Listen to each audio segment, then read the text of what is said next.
The chamber. The member for Latrobe. Thank you, Mr Speaker. My question is to the Treasurer. Will the Treasurer update the House on how the government is building a stronger and more sustainable budget? How important is it to the government budget repair strategy to economic growth and jobs? Good question. I call the Treasurer. Thank you, Mr Speaker, and I thank the member for Latrobe for his question, and I commend him on his great advocacy on the Monash Freeway.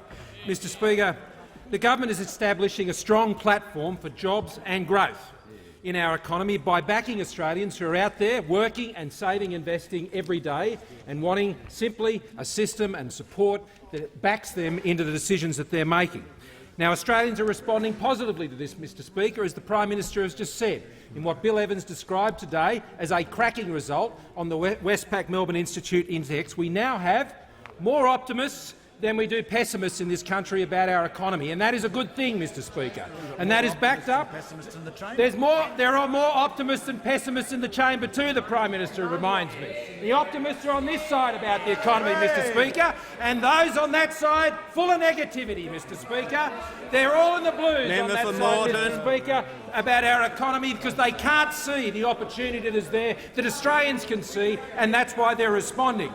Now, that platform for growth, that platform for jobs in our economy has many components, and one of those is a stronger budget, Mr Speaker, and a stronger budget where we get control of expenditure. You've got to control expenditure to manage your budget, Mr Speaker, not as those opposite would do, simply seek to raise taxes to ensure revenue is higher than expenditure. On this side of the House, we believe in getting expenditure below revenue, and that's what we've been doing, Mr Speaker. Some $64 billion in expenditure savings since we were elected. Spending growth under this government has fallen from over 3% from what we inherited to 1.5%, Mr Speaker.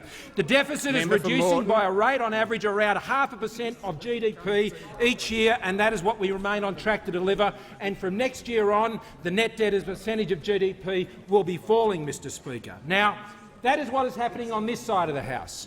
On the other side of the House, Mr Speaker, there is a very different path. If we had continued the trajectory of Labor's spending in government, over this budget and the forward estimates, it would be to the tune of almost $80 billion in additional expenditure, Mr Speaker. And this government, this is the government that is controlling our expenditure. But it's not just that, Mr Speaker, because as the Prime Minister was just saying, they have learnt nothing on that side of the chamber. The Shadow Treasurer has said this: we have a clear fiscal rule of more saves than spending. But as we learnt yesterday, they turned a $4.7 billion save on the family package into a $500 million save, and thinking it could actually pay for $3.5 billion worth of expenditure. But it's worse than that, Mr Speaker, because they have some $60 billion in commitments that are out there and only $5 billion to pay for them. Now, he said last night, you raise an extra dollar, you can only get to spend it once. They've spent it 12 times, Mr Speaker, 12 times. That's not the approach of this side of the House. We're controlling expenditure to ensure a stronger budget.